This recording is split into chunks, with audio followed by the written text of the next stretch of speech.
and I am going to have to go to either a manual tilt that will let me actually move the bottom bar as it goes up, and the video head won't be moving. I'll be having a stationary video head, and I'll be moving the bottom bar to make it control. The other thing that I will be doing is I'll be drilling a series of holes in my yoke, off to the side, up and down, and what that lets you do is you can reposition this bottom bar into those different holes. And what happens then is you no longer have a parallelogram. What you have is something that's off center.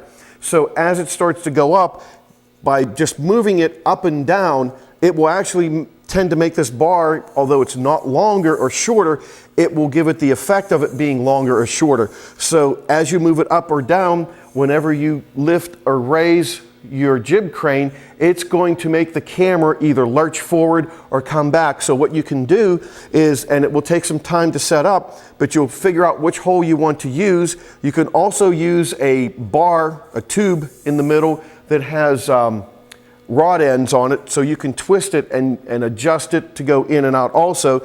And that way you'll have your shot set, and you'll just have to move this up and down, and your camera will stay on the object that you're looking at. You'll be operating the jib crane with your left hand, and you'll be doing the zooming in and out and the panning with your right hand while you're watching your monitor. By mounting a video head on the end of your jib crane, it gives you a lot of freedom and a lot of things to do that you normally wouldn't do. Now, what I can do, and normally what you would do is have your camera in this position, and whenever it goes up, it is going to stay parallel to however you have it focused or pointed to. I mean, if you happen to have this maybe pointed up high, whenever you go up, it's not necessarily going to stay at the same level. It's going to tip on you, and that makes things kind of easy when you need to do some adjustments. The other thing it lets you do is you can turn this sideways, and you can get some really nice shots if you want to. You can be out here doing some of this stuff.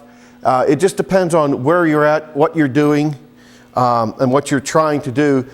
But the only bad thing about adding this video head, which is just a really El Cheapo that I put on here, I had to put an extra 5 pounds of counterweight back there just for this little video head up here. So anytime you add any bit of weight up here, it really does matter over there. Next crane that I'm going to be building is I'm actually going to be using a 1 3/4 square tubing, and it is going to be 8 feet long, and I'll have to change the video head, and I have started on that, and I can show you what that's going to look like. And what this is this is the hub for a wheel for a go-kart.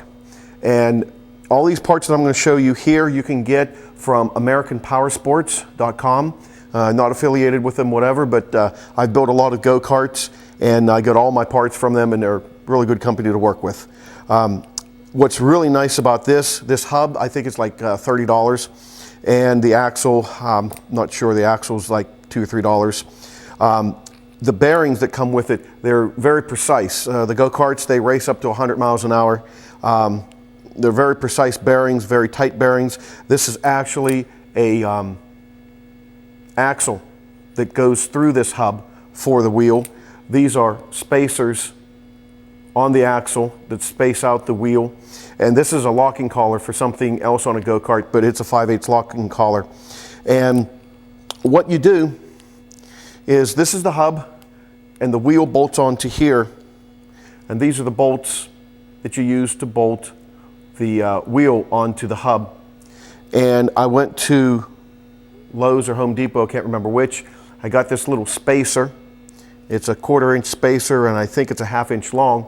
And what I'm going to do is this part all here is going to slide down underneath here. I'm going to use this little spacer to space this hub because it has this lip up off of these 3 holes that I've already drilled.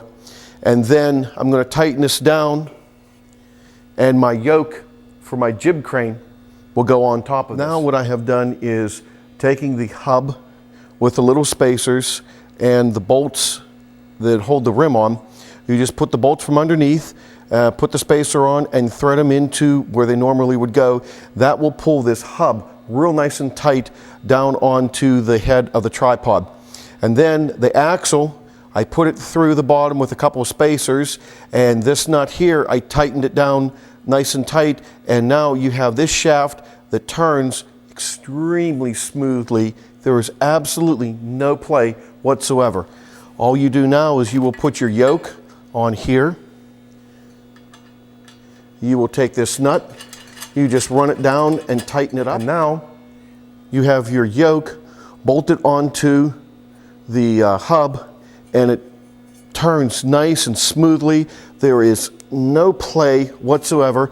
Actually, the only play you get is when you squeeze the steel parts of the yoke together, and once you put your beam inside of here with those nylon spacers, it's nice and tight. There's absolutely no give, and I'm going to go get the beam that I'm going to be putting on this and show you what that looks like. This is the yoke, and this is the beam that I'm going to be putting on for my jib crane. This is the top beam, and it's steel and it's heavy, but this is what I'm going to do to it.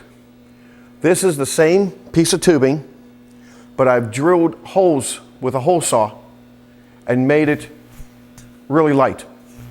It's really strong. You don't lose any of the integrity of the steel, but again, it's very, very light.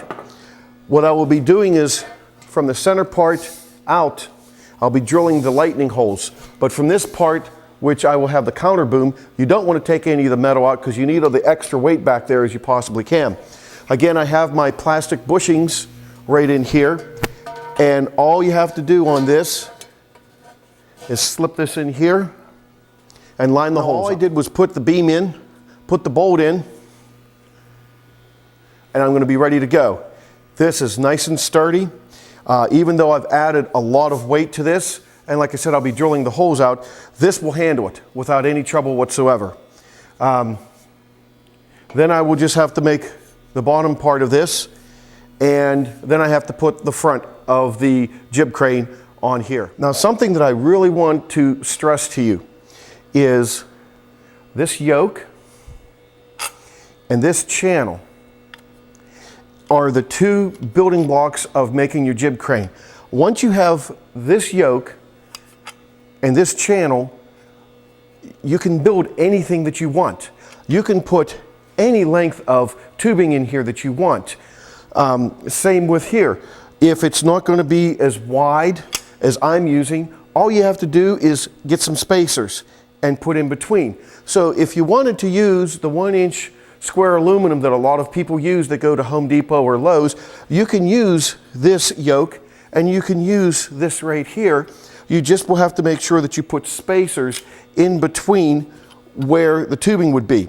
So if you can get someone to make you this yoke and just this channel, you're good to go.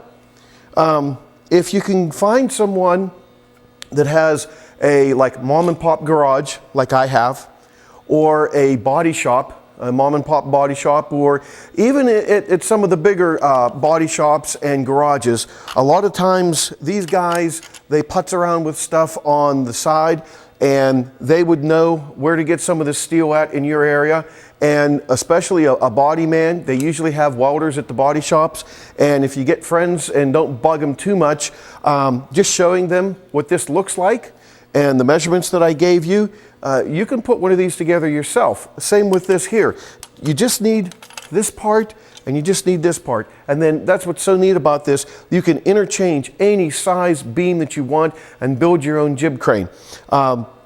If you want, you can attach this to a regular tripod and you don't have to go through with this.